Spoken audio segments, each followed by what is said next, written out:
నమస్తే, welcome to Sakshi education. This is Ram. మనతో చర్చించడానికి ప్రజెంట్ హైదరాబాద్ సిఐడిలో పనిచేస్తున్నటువంటి ఎస్ఐ రమేష్ గారు ఉన్నారు. వారితో మరిన్ని విషయాలను తెలుసుకునేటువంటి ప్రయత్నం చేద్దాము. నమస్తే సార్. నమస్కారం సార్. సార్, ప్రజెంట్ జనరల్గా కామన్గా ఈ లాస్ట్ 2-3 ఇయర్స్ నుంచి ఏఐ వచ్చిన తర్వాత సైబర్ సంబంధించినటువంటి నేరాలు పెరిగిపోతూ ఉన్నాయి సార్. సో కామన్గా ఎక్కువ మంది అంటే ఫేస్ చేస్తున్నటువంటి సైబర్ క్రైమ్స్ ఏంటి సార్ మీరు చూసేటువంటి? సార్, ఏ సైబర్ క్రైమ్ జరగాలన్నా కానీ ఫస్ట్ మనమే యాక్సెస్ ఇవ్వాలి సార్ అవతలోడికి. మనం మోసపోవడానికి రెడీ ఉన్నామని అటువంటి వ్యవస్థను అంటే మనం అలవరుచుకున్నంతసేపు, మనలో ఉన్నంతసేపు, మన లోబితనము మన దగ్గర ఉన్నంతసేపు మనం మోసపోతూనే ఉంటాం సార్. ఎందుకంటే మనం యాక్సెస్ చేయకుండా వాడు ఎవడు కూడా మన యొక్క ఎలక్ట్రానిక్ గూడ్లోకి అంటే ఎంటర్ కాలేడు. ఇప్పుడు ఎక్కడి నుంచో ఒక కాల్ వస్తుంది మనకు. కాల్ వచ్చేసి వాళ్ళు మాట్లాడుతుంటే మనం కాంప్రమైజ్ అవుతుంటాం. వాళ్ళకి అసలు ఎవరేమో తెలియకుండా మన డీటెయిల్స్ అని చెప్తుంటాం. కాంప్రమైజ్ అయింది మనమే. ఎంతసేపు నేనేమంటానంటే మనమే కొంత అలర్ట్గా ఉండాలి. అలర్ట్గా ఉంటే ఫోన్ చేసిన వాళ్ళు ఎవరు? ఇప్పుడు ఎగ్జాంపుల్గా నేను రమేష్ను మాట్లాడుతున్నాను, కాల్ చేస్తే రమేష్ గారు మీరు ఎక్కడి నుంచి మాట్లాడుతున్నారని అడగవచ్చు. నా యొక్క పూర్తి వివరాలను మీరు తీసుకోవడానికి ప్రయత్నం చేస్తూ నీకు ఇప్పుడు నేను తెలిసిన ఆయనలాగా మాట్లాడుతున్నాను అనుకోండి. మీకు అసలు నాకు తెలిసిన ఆయన అయితే ఇవాళ మార్నింగ్ ఎక్కడికి వెళ్ళినావు, వచ్చినావా, మీ ఊరికి వెళ్ళొచ్చినావు, ఊర్లో ఏం జరిగింది అంటే నీకు కొన్ని సైన్స్ ఐడెంటిటీస్ అవతల వాళ్ళ నుంచి వెళ్ళి వాళ్ళు మన వాళ్ళ వేరే వాళ్ళ మాట్లాడుతున్నదని తెలుసుకోవాలంటే నువ్వు వాళ్ళతోని చెప్పించుకునే ప్రయత్నం చేయాలి. కానీ నువ్వేం చేస్తావంటే నీ యొక్క ఇన్ఫర్మేషన్ ఇస్తుంటావు. ఆ ఇన్ఫర్మేషన్ ఇవ్వడం వల్ల మోసపోతుంటావు. ఇంకొకటి ఏంటంటే తెలియని అసలు ఇదంతా కాదు సార్, నేను మాట్లాడమని చెప్పాను. అసలు తెలియని వాళ్ళు ఫోన్ చేస్తే సారీ అండి, నేను బ్యాంకు నుంచి మాట్లాడుతున్నా అంటే సరేలేండి సార్, నేను బ్యాంకుకి వచ్చి నేను పూర్తి విషయాలు తెలుసుకుంటాను కానీ ఒకేసారి వస్తున్నాను బ్యాంక్ అని పెట్టేస్తే తప్పేముంది సార్? లేదు సార్, మీరు ఎట్లాగో అయినా బ్యాంకు నుంచి ఫోన్ చేస్తున్నా అంటే ఒకసారి చెప్పండి, నేను మీద ఏదైనా అప్డేట్ చేస్తానంటే ఈయన పాన్ నెంబర్ చెప్పడము, తర్వాత ఈయన అకౌంట్ నెంబర్ చెప్పడము, ఈయన ఓటీపీ చెప్పడము, ఇట్లా అంటే ఈయన యొక్క పనిని తగ్గించుకోవడం కోసం ప్రయత్నం చేస్తే అక్కడ ఏమవుతుంది, వాడు నీ అకౌంట్లో డబ్బులు ఖాళీ చేస్తాడు సార్. అంటే అపరిచిత వ్యక్తి ఒక ఆయన నీకు కాల్ వచ్చింది లేదా మెసేజ్ వచ్చింది లేదా ఏపీకే ఫైల్ వచ్చింది అని అంటే నువ్వు దాన్ని టచ్ చేయకపో ఉండడమే ఉత్తమం సార్. ఇప్పుడు ఏదో పొద్దున్న లేవగానే వాట్సాప్లో వస్తుంది సార్ మనకు ఒక గుడ్ మార్నింగ్ అనేటువంటి ఫోటో, ఒక మంచి ఫ్లవర్ తోటి వస్తుంది. దాన్ని టచ్ చేయకపోతే ఏముంది సార్? ఇప్పుడు నీ మీద ప్రేమ ఉన్నటువంటి వ్యక్తి అయితే నీకు గుడ్ మార్నింగ్ అని బై హ్యాండ్ రైటింగ్లో రాసి పంపించచ్చు. ఇప్పుడు అది ఫ్రీగా వస్తుంది సార్, మనం తెలియదు ఏముంటుంది సార్. ఎట్లయినా కానీ ఒక సీనరీని తయారు చేయాలంటే ఎంత ఇబ్బంది ఉంటుంది, ఎంత ఖర్చు అవుతుంది. మరి అదే ఫ్రీగా వస్తుంది అని అంటే మనం దాన్ని కొంత ఆలోచించాల్సిందే సార్. ఏపీకే ఫైల్స్ని టచ్ చేయొద్దు, అపరిచిత వ్యక్తులతో ఫోన్లు మాట్లాడద్దు, ఎవరో పంపిన మెసేజ్కి ఆ బ్లూ లింక్ని మనం క్లిక్ చేయొద్దు. ఇట్లాంటి కొంత జాగ్రత్తగా ఉంటే ఎంత పెద్ద ప్రాబ్లం ఏముండదు సార్. కానీ మనమే ఇక లోబితనం, నీకు ఒక లాటరీ వచ్చింది అని చెప్పగానే ఆ లాటరీలో ఏమున్నదో అని నువ్వే డీటెయిల్స్ అని ఎంటర్ చేసి ఓకే కొడితే నీ డీటెయిల్స్ నువ్వే ఇచ్చిన వాడు అవుతావు సార్. అంటే నీ చేతిలో కత్తి పెట్టి నీ మీద నువ్వే కోసుకోమని చెప్తున్నాడు సార్ అవతలోడు. దాన్ని మనం కొంత అర్థం చేసుకోగలిగితే సరిపోతుంది సార్. సార్, మోస్ట్ ఆఫ్ ఈ మధ్య జరుగుతున్నటువంటి ఒకటి సార్, మనకు వీడియో కాల్ వస్తుంది సార్. ఒక పర్సన్కి ఒక వీడియో కాల్ వస్తుంది. వీడియో కాల్లో అవతల పర్సన్ యూనిఫామ్ వేసుకుని ఉంటారు, పైన డిఎస్పీ ఎస్పీ స్థాయిలో ఉన్నట్టు వాళ్ళు యూనిఫామ్ వేసుకుని ఉంటారు, చుట్టూ మనకు జాతీయ జెండా, పోలీస్ జెండాలు ఇవన్నీ ఉంటాయి. సో వీడియో కాల్ యాక్సెప్ట్ చేసేటువంటి ఈ పర్సన్ ఎవరైతే ఉంటారో అది చూసి నిజం అనుకుంటారు. వారు చెప్పేటువంటి మీరు పలానా ఒక డ్రగ్ కేసులో ఇరుక్కున్నారు అవి ఇవి అని చెప్పి వాళ్ళు బెదిరించడము, వీళ్ళు అది నమ్మి డబ్బులు కట్టడం ఇలాంటివి జరుగుతూ ఉంటాయి. సో ఇలాంటి కాల్స్ వచ్చినప్పుడు ఏ విధంగా ఎదుర్కోవాలి, ఫస్ట్ అవేర్నెస్ ఏ విధంగా అంటే జనాలకు రావాలి? వాస్తవం సార్, కొంత డిజిటల్ అరెస్ట్ అని మధ్యలో చాలా వైరల్ అయింది సార్. ఇట్లనే సేమ్ సార్, ఇప్పుడు మన స్టూడియోలో ఎట్లయితున్నదో సేమ్ ఒక స్టూడియోని సెటప్ చేసుకుని ఉంటారు సార్ వాళ్ళు. ఇప్పుడు ఎక్కడో ఉన్నటువంటి ఇప్పుడు నేను చాలా అరెస్ట్లు చూసుంటాం కదా సార్. ఇప్పుడు అరెస్ట్ అనేది ఎట్లుంటుంది, పోయి పర్సన్ని డైరెక్ట్ మనం టచ్ చేసి అరే బాబు రండి, మీరు అయ్యారండి, మీకు ఇట్లున్నది, లేకపోతే బాబు ఇది ఉంది, నువ్వు ఈ కేసులో ఇన్వాల్వ్ అయి ఉన్నా అని ఫిజికల్గా మనం దగ్గరికి ఇంటికి వెళ్తాం లేదా పోలీస్ స్టేషన్కి పిలిపిస్తాం. అంతే తప్ప డిజిటల్గా ఎక్కడ కూడా ఫోన్ చేసి నిన్ను అరెస్ట్ చేస్తాం అనేది ఉండదు. అంటే జనాలు వాళ్ళు ఏదో మిస్టేక్ చేసి ఉంటారు, ఆ మిస్టేక్ని కప్పిపుచ్చుకోవడానికి కోసం నేను ఎక్కడి నుంచో ఫోన్ చేస్తున్నా యూనిఫామ్ కనబడగానే ఆ యూనిఫామ్ ఇక్కడిది ఆ లోకల్దా ఇదంతా ఇబ్బంది అనిపిస్తే ఎట్లాగో నువ్వు అరెస్ట్ చేస్తున్నావు, నీదో తప్పు జరిగిందని నువ్వు ఫీల్ అయితే, గిల్టీ ఫీల్ అయితే ఒక నిమిషం ఆలోచించి నువ్వు బయటకు వచ్చి ఒక 100కి ఫోన్ చేస్తే సరిపోతుంది కదా సార్. మేము లోకల్ పోలీస్ ఉన్నాం కదా. ఒకవేళ నీకు ఫోన్ చేసినటువంటి వ్యక్తి లోకల్ పోలీస్ అయితే నిజమే అరెస్ట్ అనేది అనుకుంటున్నట్లయితే నువ్వు 100కి ఫోన్ చేసినా కూడా తప్పేమీ లేదు కదా. 100కి ఫోన్ చేస్తారు, మనకి ఇట్లా కాల్ వచ్చింది మీరేనా, నేను లోకల్ పోలీస్ స్టేషన్ నేను ఈ పరిధిలో ఉన్నాను సార్, నాకు ఇట్లా వచ్చిందంటే మేము మా యొక్క అసిస్టెంట్స్ తీసుకోవచ్చు కదా, లేకపోతే మా యొక్క సలహా తీసుకోవచ్చు కదా. ఓకే. 100 ఇప్పుడు ఇంత అవగాహన కల్పిస్తున్నాం సార్, 100కి ఫోన్ చేయండి మీకు ఏ ఇబ్బంది ఉన్నా అని అంటున్నాం. ఇక్కడ వచ్చేసరికి ఎందుకు చేస్తలేరో మాకు అర్థం అవ్వట్లేదు సార్ అది. సరే, ఈ మధ్య స్టూడెంట్స్, మనం స్కూల్ పిల్లలు, కాలేజ్ పిల్లలు ఎక్కువ మంది చూస్తూ ఉంటాం. కొంతమంది సిగరెట్లకు అలవాటు పడడము, టీ స్టాళ్ళ దగ్గర వేరే ఇతర వాటికి వ్యసనాలకు అలవాటు పడడం చూస్తూ ఉంటాం సార్. సో ఇలాంటి పిల్లల మీద పేరెంట్స్ ఎలా నిఘా పెట్టాలి, ఫస్ట్ ఎలా గమనించాలి, ఎలా తెలుసుకోవాలి సార్ ఫస్ట్?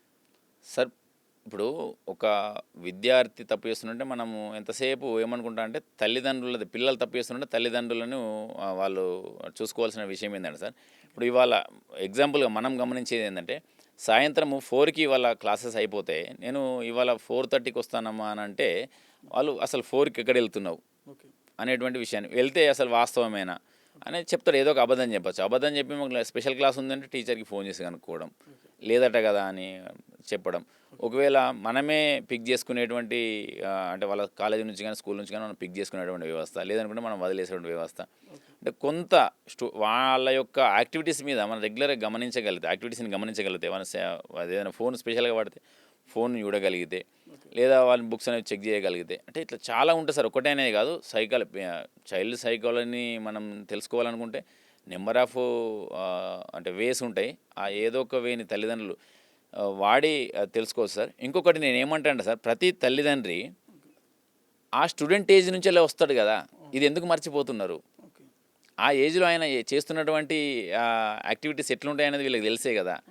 మరి దాన్ని మనం ఈ టైంలో చేస్తున్నటువంటి మిస్టేక్స్ ఉండొచ్చు అని మనం గమనించగలిగితే కొంత బాగానే ఉంటుంది సార్. స్వేచ్ఛ అవసరమే, నేను కట్టేసి ఉంచమని ఏం చెప్పాను, కానీ ఆ స్వేచ్ఛ కొంచెం లిమిటేషన్స్ ఉండాలి సార్. లిమిటేషన్స్ ఉంటే బంగారు భవిష్యత్తును స్టూడెంట్స్ వాళ్ళ యొక్క చేతిలోకి తీసుకున్న వాళ్ళు అవుతారు సార్. సార్, ఈ మధ్య మనం చూస్తూ ఉంటాం, పిల్లలు ఎక్కువ ఆన్లైన్ గేమింగ్స్ కావచ్చు, లేకుంటే బెట్టింగ్స్ కావచ్చు, వీటికి అడిక్ట్ అయిపోతున్నటువంటి పరిస్థితి.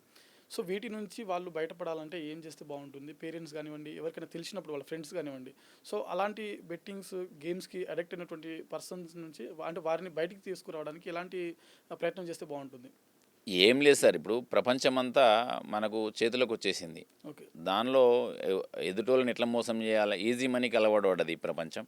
ఎదుటోళ్ళని ఎట్లా మోసం చేసి డబ్బులు సంపాదించాలనేటువంటి ఫీలింగ్లు ఉన్నాయి కాబట్టి గేమింగ్ యాక్ట్లు ఉండొచ్చు సార్. ఇప్పుడు నేను ఇంతకుముందు ఒకటి మట్కా అనేటువంటి వ్యవస్థను చూసిన సార్.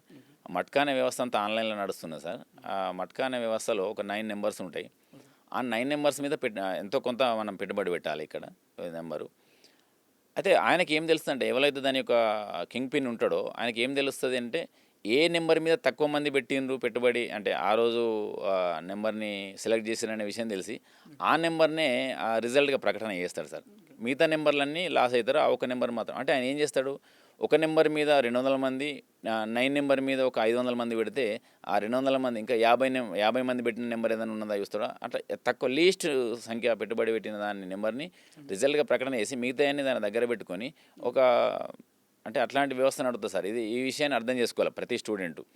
ఆన్లైన్లో పెట్టుబడి పెడుతున్నాము, ఆన్లైన్లో పెట్టి మనం బెట్టింగ్ చేసి ఆడుతున్నాము అని అంటే నీ మొత్తం వ్యవస్థ ఆయనకు తెలుస్తుంది కదా, ఎంతమంది ఎక్కడ బెట్టింగ్ ఉన్నారు, ఎక్కడ తక్కువ ఉన్నారు, ఎక్కడ ఎక్కువ ఉన్నారు.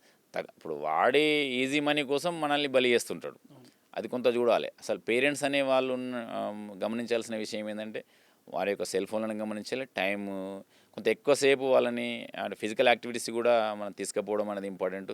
ఇంకొకటి ఏంటి అంటే, తల్లిదండ్రులు ఇద్దరు జాబ్ చేస్తే, అంటే 4 చేతులు పనిచేస్తే పిల్లల వ్యవస్థ అనేది కొంత ఇబ్బంది ఉంటుంది సార్.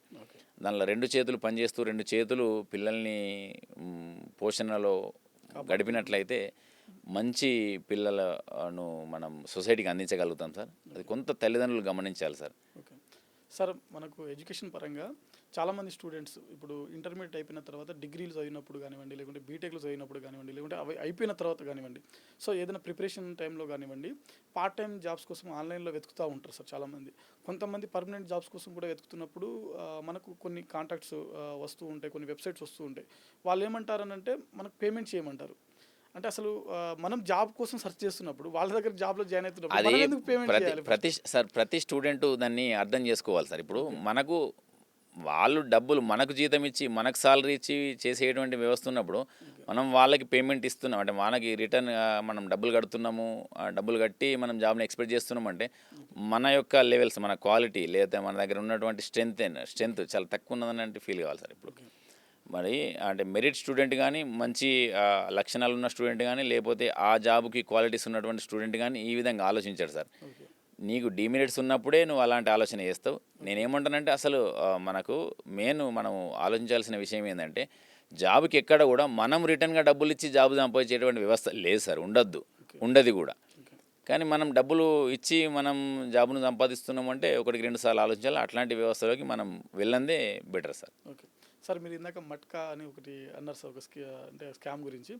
సార్ మనకు ఈ మధ్య అప్పుడప్పుడు చూస్తుంటాం సార్, మీరైతే చాలా చూస్తూ ఉంటారు, మేము పేపర్లో చూస్తుంటాం కాబట్టి ఈ చైన్ సిస్టమ్ మనీ ఇన్వెస్ట్మెంట్ ఒకటి ఉంటుంది సార్. అసలు దీంట్లో చాలామంది తెలిసి కూడా అంటే బిజినెస్ పర్సన్స్ కావచ్చు, ఎంప్లాయీస్ కావచ్చు, అదే సార్ లోపత్వం. లోపలికి వెళ్ళిపోతున్నారు వీళ్ళు, ఎట్లా దానికి లోబడిపోతున్నారు, అసలు ఏంటి సార్ ఇది? ఒకసారి ఈజీ మనీ సార్, ఈజీగా డబ్బులు వస్తున్నాయి అనేటువంటి వ్యవస్థ. ఓకే, ఈజీగా డబ్బులు సంపాదించేటువంటి అవకాశం ఉన్నది కాబట్టి ఎదుటోని ముంచినా పర్వాలేదు, ఎదుటోని మునిగినా పర్వాలేదు, నాకు డబ్బులు రావాలి, నాకు వస్తున్నాయా లేదా అనేటువంటి ఆలోచన ధోరణులు ఉన్నారు కాబట్టి సార్ ఖచ్చితంగా మోసపోతాం సార్, మోసపోతారు అట్లాంటి దానిలోకి మనం ఎంటర్ అయితే. నువ్వు చైన్ సిస్టంలో వెళ్ళినా ఇంకో బెట్టింగ్లో వెళ్ళినా ఖచ్చితంగా లాభపడేది మాత్రం ఎవడైతే కింగ్ పిన్ ఉంటాడో వాడు మాత్రమే లాభపడతారు. మనకి ఎలాంటి లాభం ఉండదు సార్. ఒకవేళ అంటే స్టార్టింగ్ స్టేజ్లో మనకు వచ్చినట్టు అనిపించినా కూడా చివరాఖరికి వచ్చేసరికి మన దగ్గర నుంచి మొత్తం మన అకౌంట్ మొత్తం లూటీ చేస్తారు సార్ ఖచ్చితంగా.